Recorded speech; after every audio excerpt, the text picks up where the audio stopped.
নমস্কার বন্ধুরা, শ্রীয়ের রান্নাঘরে সকলকে অনেক অনেক স্বাগত জানিয়ে আজকে ভিডিওটি শুরু করছি। আজকে আমি পমফ্রেট মাছের দারুণ একটি রেসিপি শেয়ার করব। আপনারা অবশ্যই এইভাবে একবার পমফ্রেটটি বানিয়ে দেখবেন। আমি এখানে 800 গ্রাম মাঝারি সাইজের পমফ্রেট নিয়েছি। মাছগুলি প্রথমে মা ভালো করে কেটে দেবে। তারপর আমি মাছগুলি ধুয়ে পরিষ্কার করে নিয়ে রেসিপিটি বানানো শুরু করব। মা মাছগুলি খুব ভালো করে কেটে দিচ্ছে। আর আমি এখানে পমফ্রেট মাছের আজকে বানাবো সর্ষে পোস্ত। তার জন্য আমি এখানে সর্ষে আর পোস্ত নিয়েছি। সর্ষে নিয়েছি 2 টেবিল চামচ কালো সর্ষে আর 1 টেবিল চামচ পোস্ত। আর এছাড়াও নিয়েছি 1 টুকরো আদা আর 3টি কাঁচা লঙ্কা। প্রথমেই শিলের মধ্যে সর্ষে আর পোস্ত বেটে নেব। সর্ষে পোস্তর মধ্যে অল্প পরিমাণে জল দেব, দিয়ে খুব ভালো করে একদম মিহি করে সর্ষে পোস্ত বেটে নেব। কারণ অল্প পরিমাণে সর্ষে পোস্ত থাকলে শিলের মধ্যে বাটলে খুবই ভালো মিহি হয়। আর শিলের মধ্যে যে কোনো মশলা দিয়ে যে কোনো রেসিপি বানালে তার টেস্টটাও অন্যরকম হয়। আমি এখানে একদম মিহি করে অল্প জল দিয়ে সর্ষে পোস্তটি বেটে নিয়েছি। সর্ষে পোস্ত বাটা হয়ে গেলে শিলটি ভালো করে ধুয়ে নেব। তারপর 3টি কাঁচা লঙ্কা আর 1 টুকরো আদা বেটে নেব। আমরা পমফ্রেটের বিভিন্ন ধরনেরই রেসিপি খাই, তবে এই যে সর্ষে পোস্তটি একবার অবশ্যই বাড়িতে বানিয়ে দেখবেন। এটি কিন্তু খেতে ভীষণ ভালো হয়।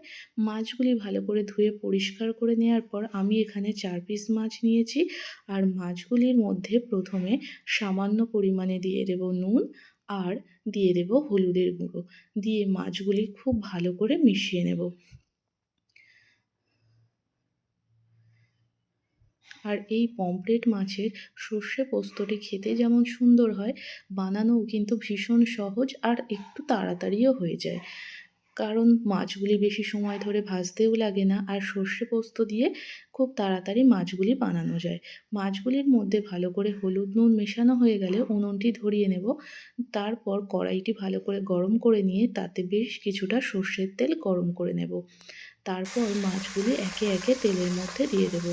এখানে যেহেতু আমি 4 পিস মাছ নিয়েছি, তাই 2টো করে মাছ ভাজবো। একসাথে সবগুলি মাছ যদি দিয়ে দিই অনেক সময় ভেঙে যেতে পারে, তাই 2টো করে মাছ ভাজবো। আর পমফ্রেট মাছ একদমই বেশি টাইম লাগে না ভাজতে। এক পিঠ হালকা লাল হলে অন্য পিঠটা উল্টে মাছগুলি ভেজে নেব।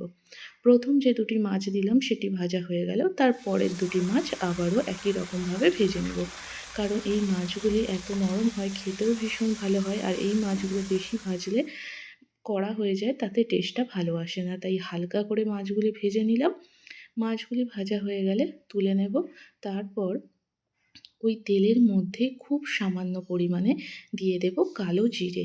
দেখুন একদম সামান্য পরিমাণে কালো জিরে দিয়েছি। কালো জিরে দিয়ে কয়েক সেকেন্ড একটু নাড়াচাড়া করে নিয়ে তারপর কাঁচা লঙ্কা আর আদা বাটাটি দিয়ে দেব।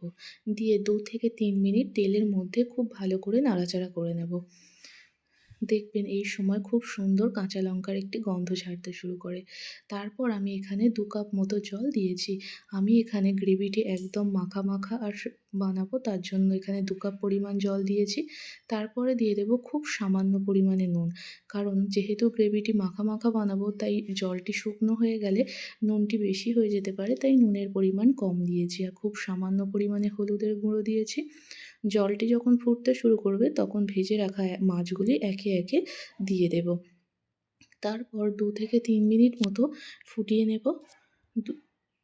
2 থেকে 3 মিনিট মতো ফোটানোর পর যে সর্ষে পোস্ত বেটে রেখেছিলাম সেটি দিয়ে দেব। দিয়ে 10 মিনিট উনুনের আঁচটি একেবারে কমিয়ে ঢাকা দিয়ে রাখবো। 10 মিনিট পরে দেখুন জলটি একেবারে কমে গেছে আর তেল ছাড়ছে। এই সময় নামিয়ে নেব। দেখুন একদম মাখা মাখা হয়েছে। গরম গরম ভাতের সাথে খেতে এটি ভীষণই ভালো লাগে। আপনারা অবশ্যই এইভাবে একবার সর্ষে পমফ্রেট বানিয়ে দেখবেন। আর কেমন লাগলো কমেন্ট করে জানাবেন। আর আমার ভিডিও ভালো লাগলে অবশ্যই একটি লাইক দিয়ে দেবেন। আর আমার চ্যানেলে নতুন বন্ধু হয়ে থাকলে চ্যানেলটিকে সাবস্ক্রাইব করবেন। আর ফেসবুক থেকে দেখলে পেজটিকে ফলো করে পাশে থাকবেন। দেখা হচ্ছে পরের কোনো ভিডিওতে।